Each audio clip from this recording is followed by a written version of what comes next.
బిఏలో చేరాలంటే ఇంటర్మీడియట్లో సంస్కృతం లేకపోయినా పర్వాలా. మేము ఒక పరీక్ష పెడతాము. ఆ పరీక్షలో వాళ్ళకి ఏదో సంస్కృతం అనేటువంటిది ఒకటి ఉంది. ఇందులో ఇది ఉంటుంది అనే విషయం తెలిస్తే చాలు. మేమే సంస్కృతం నేర్పుతాం వాళ్ళకి. అక్షరాల దగ్గర నుంచి కూడా నేర్పుతాం అవసరమైనట్లయితే. సంస్కృతం మీడియాలోనే వాళ్ళకి సంస్కృతం మీడియంలోనే వాళ్ళకి క్లాసులు జరుగుతాయి. ఓన్లీ ఫర్ బిఏ అండి లేకపోతే అన్ని బిఏ, క్లాస్? ఎంఏ సంస్కృతం డిపార్ట్మెంట్లో ఓకే. మాట్లాడుకోవడం కూడా స్టూడెంట్స్, స్టాఫ్. నేను ఇప్పుడు మీరు చూసుంటారా, ఎంతో నేను మాట్లాడిన సంస్కృతంలోనే మాట్లాడు కూర్చోని చెప్పి. ఆయన ఒరిస్సా ఆయన. ఒరిస్సా టీచర్లు ఉన్నారు, జార్ఖండ్ నుంచి ఉన్నారు, ఛత్తీస్గఢ్, బీహార్, మనకి సౌత్ ఇండియా నుంచి ఆంధ్ర, తెలంగాణ అందరూ ఉన్నారు అధ్యాపకులు, స్టూడెంట్స్ అందరూ ఉంటారు. మా అందరికీ కామన్ లాంగ్వేజ్ సంస్కృతమే. కానీ ఈ యూనివర్సిటీ గురించి ఎక్కడా కూడా మీరు మార్కెటింగ్ చేయట్లేదు, ఒక అడ్వర్టైజ్మెంట్ లేదు, పోనీ ఒక పర్టికులర్ టైంలో అడ్మిషన్స్ ఇలా అవుతాయి అనేది కూడా మీరు ప్రోపగండా చేసుకోవట్లేదు. ఎలా తెలుస్తుంది? ప్రజలకు ఎలా రీచ్ అవుతారు మీరు? అంటే మేము మొదటి నుంచి చేసేది సార్, మనకి రావాల్సినటువంటి స్టూడెంట్స్ సంస్కారంగా ఉండాలి. వచ్చేవాళ్ళు వీళ్ళని కూడా చెడగొట్టేటట్టుగా రాకూడదు. ఎవరిని పడితే వాళ్ళని తీసేసుకుని అనేటువంటిది ఒక ప్రధాన అంశం. మొదట్లో తక్కువ కోర్సులు ఉన్నప్పుడు తక్కువగా చేరినా కూడా మా విద్యార్థులే మాకు అంబాసిడర్లుగా మారి దీన్ని ప్రచారం చేయడం మొదలుపెట్టారు. కనుక ఆ స్టూడెంట్సే మాకు ఇక్కడ అడ్మిషన్ తీసుకొచ్చేటట్లుగా ఉంటుంది ఎక్కువ పర్సెంట్. అదిగాక మేము ఆంధ్రదేశంలో స్వామివారితో పాటు వెళ్ళినప్పుడు స్వామివారి పరిచయాలు ఉన్న వాళ్ళు వాళ్ళంతా కాంచీపురం ఇలాగ మటన్ రిలేషన్స్తో ఇక్కడ అడ్మిషన్స్ అవి జరుగుతూ ఉంటాయి. కానీ ఇంటర్మీడియట్ కానీ డిగ్రీ స్థాయిలో కానీ బయట కాలేజెస్లో సెకండ్ లాంగ్వేజ్ సంస్కృతం కనుక తీసుకుంటే తెలుగులో ఉన్న పేపర్ ఇచ్చేయచ్చు, ఇంగ్లీష్లో ఉన్న రాసేయచ్చు అన్నట్టు ఉంది పరిస్థితి. సో అది కొంచెం మారితే బాగుంటుందేమో కదా సార్. సంస్కృతంలో రాస్తేనే మేము ఎవాల్యుయేషన్ చేస్తాం అన్న పాయింట్లో. అంటే ఇంటర్మీడియట్ లెవెల్ వరకు విద్యా విధానంలోనే ఎలా ఉంటుందంటే లాంగ్వేజ్ దగ్గరకు వచ్చేప్పటికి దానికి ఇంపార్టెన్స్ చాలా తక్కువ. వాళ్ళ సబ్జెక్ట్ లేదు, వాళ్ళకి ఎక్కువ. ఈ లాంగ్వేజ్ అనేటువంటి దానికి మనం తెలుగు కానీ ఇంగ్లీష్ కానీ ఏది తీసుకున్నా కూడా చాలా తక్కువ ఇంపార్టెన్స్లోనే ఉంటుంది. సంస్కృతాన్ని యొక్క లక్ష్యం ఏంటంటే అసలు మనం సంస్కృతంలోనే రాయాలి అని పెట్టినట్లయితే వచ్చేవాళ్ళు కూడా రారు. అవునండి. ఇప్పుడు ఇలా పెట్టినట్టయితే అసలు సంస్కృతం అనేది ఉంది, కాళిదాస్ అనేవాడు ఉన్నాడు, వాల్మీకి ఉన్నాడు, వ్యాసుడు ఉన్నాడు, మహాభారతం ఉంది, అందులో ఇది ఉంది, ఈ పరిచయం అవుతుంది కదా. ఇది చాలు. ఇదే ఇంటర్మీడియట్ యొక్క సంస్కృతం యొక్క లక్ష్యం. కనుక అంతకంటే దాన్ని ఎక్కువ చేసినట్లయితే రారు వాళ్ళు ఏదో సంస్కృతం శ్లోకాలు పలకటం నేర్చుకుంటారు, సంస్కృతంలో రాయటం నేర్చుకుంటారు. దానికి అర్థం ఇది అనేది అది బట్టి పట్టి రాస్తారా, ఈవెన్ వాళ్ళ సబ్జెక్టులే వాళ్ళు బట్టి పట్టే రాస్తున్నారు అనేటువంటిది అదనమాట. కనుక మనం అక్కడ ఎక్కువ ఆశించలేము. యూజీ లెవెల్లోకి వచ్చేటప్పటికి కొంత దానికి ఎక్కువ ఇంకా ఇంపార్టెన్స్ ఏర్పడుతుంది. పీజీ లెవెల్లో ఇంకా బాగా ఏర్పడుతుంది అనుకోండి. కనుక యూజీ నుంచే వాళ్ళని మనం సంస్కృతం వైపు మళ్లించడం జరుగుతుంది. ఇంటర్మీడియట్ లెవెల్లో కష్టం, అది ప్రాథమిక స్థరంలోనే ఉంటుంది. అంటే ఎలాంటి వాళ్ళని మీరు ఇక్కడ అడ్మిట్ చేసుకుంటున్నారు, అంటే అడ్మిషన్స్ ఇస్తున్నారంటే ఏం చెప్తారు? సంస్కృతం వరకు అయితే ఎవరైనా మేము ఇంటర్మీడియట్లో అయిపోతే చాలు. మిగిలిన ఇంజనీరింగ్ కోర్సు వాటన్నిటికి మాకు ఆల్రెడీ అడ్మిషన్స్ స్టార్ట్ అయిపోయాయి. మా వెబ్సైట్లో kanchi.ac.in అనే దాంట్లోకి వెళ్తే మాకు అడ్మిషన్లు ఆన్లైన్లోనే అడ్మిషన్స్ జరుగుతాయి. మేము ఇక్కడ ప్యూర్లీ మెరిట్ బేస్లోనే మాకు ఎంట్రన్స్ టెస్ట్ కానీ ఇవన్నీ ఇంతవరకు పెట్టలేదు మేము. అంటే 95% ఎబోవ్ ఉన్నట్లయితే ఇంటర్మీడియట్లో వాళ్ళకి చాలా వరకు స్కాలర్షిప్ ఉంది, వాళ్ళ కన్సెషన్లు ఉంటాయి.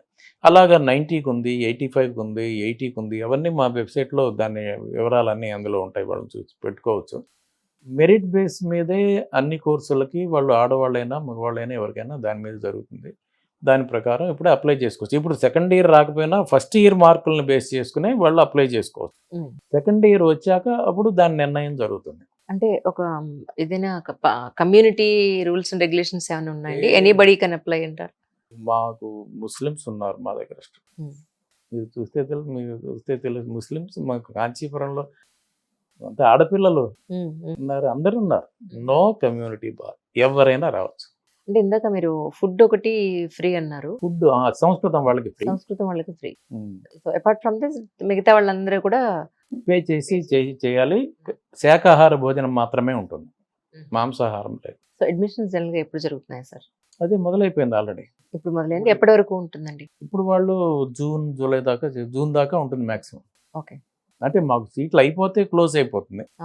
ఎక్కడన్నా వేరే కోర్సుల్లో సబ్జెక్టులో ఖాళీ ఉన్నట్లయితే కొన్నిట్లో ఎక్కడన్నా ఖాళీ ఉన్నట్టయితే చేసుకోవచ్చు.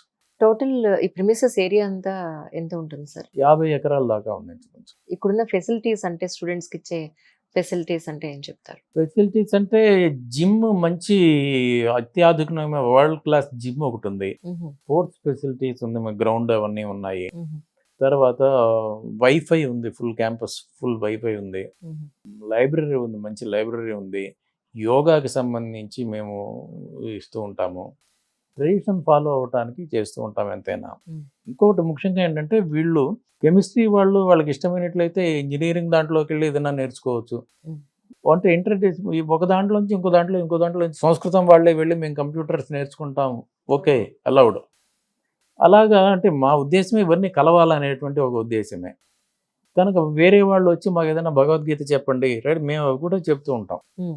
మాన్యుస్క్రిప్ట్ సెక్షన్ ఉంది. దాని గురించి ఎంత చేసినా పరిశోధన చేయొచ్చు. మీరు చూస్తే దాని తెలుస్తుంది. మేము ఈ మధ్యనే ఇంతవరకు మినిస్ట్రీ ఆఫ్ ఇన్ఫర్మేషన్ టెక్నాలజీ హ్మ్. సెంట్రల్ గవర్నమెంట్ వాళ్ళు ఇన్ఫర్మేషన్ టెక్నాలజీకి సంబంధం కానీ ఏ ప్రాజెక్ట్‌కి వాళ్ళు ఇవ్వరు.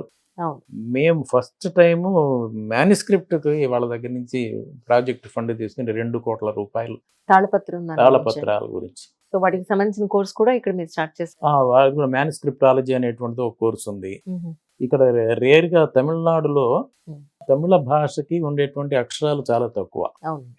అందుకని సంస్కృతం తమిళంలో చదువుకునే వాళ్ళకి వేరే స్క్రిప్ట్ ఒకటి వీళ్ళే తయారు చేశారు. దాని పేరు గ్రంథ స్క్రిప్ట్ అంటారు. ఓకే. ఇక్కడ సంస్కృతం రామాయణం చదువుకోవాలంటే ఆ స్క్రిప్ట్‌లోనే రాసేవాళ్ళు పూర్వం. ఓకే. ఓకే. ఆహాహా!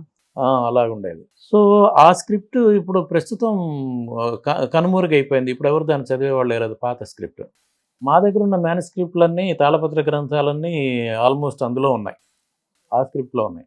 కనుక ఆ స్క్రిప్ట్ అంటే పాత మరుగుపడిపోయినటువంటి స్క్రిప్ట్‌ని మళ్ళీ పైకి తీసుకొచ్చి దానికి అందరికీ ట్రైనింగ్ ఇచ్చి ఆ విధంగా ఆ పుస్తకాలను బయటికి తీసుకురావడం జరుగుతుంది. ఇంతే కాకుండా శిల్పశాస్త్రం అని ఇంకొకటి శిల్పశాస్త్రం చేస్తారు. ఒకటుంది. శిల్పాలు. అది ఎక్కడా లేనటువంటిది అదో కోర్స్. హ్మ్.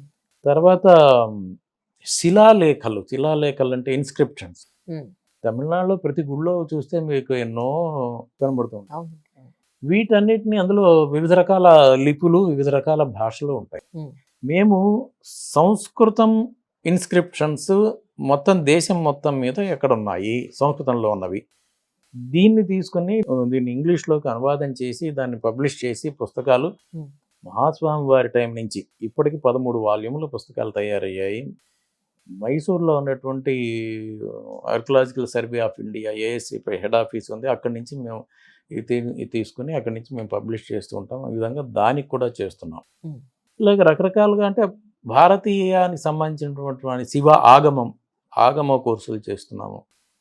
ఇలాగా దాన్ని ఒక పక్కన ఉద్ధరిస్తూ వీటినన్నిటిని కూడా జనాలకి తిండి పెట్టేటువంటి విద్యలు ఇవి కూడా బాగా ఆదరణలోకి రావాలి అనేటువంటిది చేస్తున్నాం.